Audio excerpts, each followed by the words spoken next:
Welcome back, everyone. I'm Michelle, and I'm here today with Luca, and we are going to do another question on climate change. This one, we're going to be very, very particular. We're going to talk about how AI can help in smart disaster prevention and response. Luca? Yeah, hi Michelle. This is an interesting question because when we talk about disaster prevention, Mm-hmm. it seems like having a crystal ball and trying to understand what is going to be in the future. But this is not the case because Mm-hmm. especially with specific natural events and natural disasters, we have cues. We have small little pieces of data that can be indeed used to prevent a specific disaster or a specific natural phenomenon. I would like to bring to your attention one example, the example Mm-hmm. of landslides. I like Okay. this example because yeah, I had the chance to work on a project proposal on this problem. Mm-hmm. I didn't know that landslides represent a very serious threat for safety of people around the world. Yeah. And there are millions of people affected by this phenomenon. And by the way, do you know what a landslide is, Michelle? I do, yeah, I do indeed. We have them in the Philippines. It's more common in places where the weather goes from, I don't know, like extremely hot to extremely rainy. Mhm. But yeah, and where there's too much like building too close to like the mountains when things aren't developed as much. So it's a lot of usually in the rural areas. Yeah.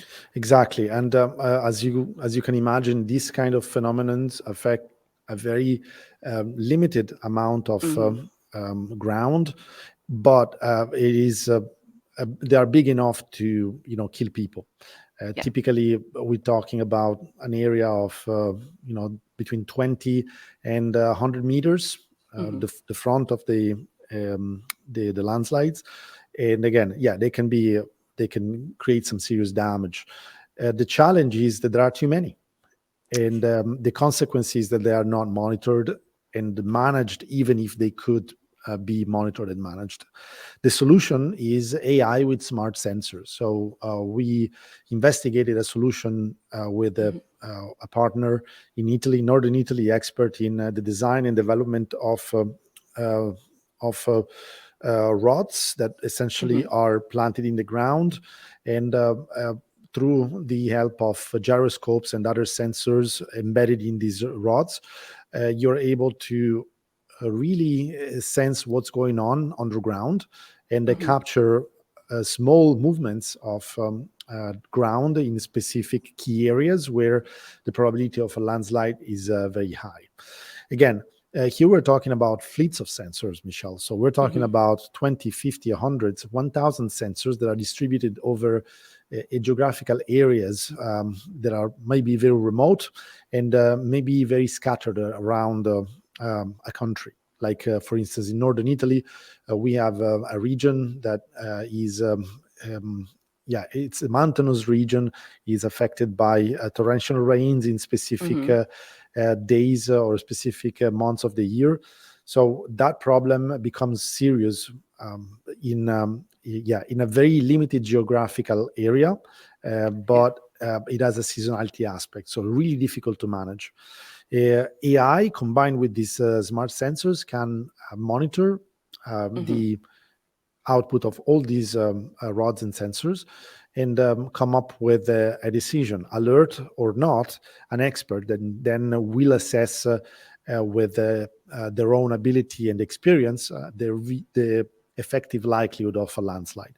Again, this is a nice example because here we're not talking about an automated system, is Mm-hmm. more a decision support system that has an AI solution embedded into it, which means that the human operator is able to cooperate with Mm-hmm. the machine to get the final decision.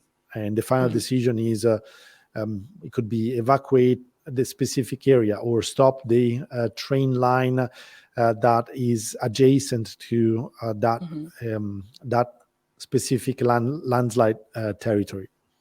So I think the return on investment for this kind of use cases is obvious for the community, but not so obvious for the infrastructure managers Hmm. because they are still largely untested. So I wonder what you think. I wonder if um, this kind of technology is the solution for um, uh, countries where um, skills maybe is rare, or Hmm. resources of people with specific skills is very rare. What do you think? I definitely like the collaboration aspect to it, and it is just that it's kind of like a first layer of defense.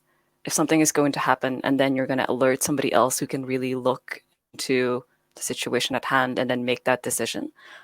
I do worry about like uh, the the problem is that like landslide, it's not as common all over the world. There are very specific places where it happens.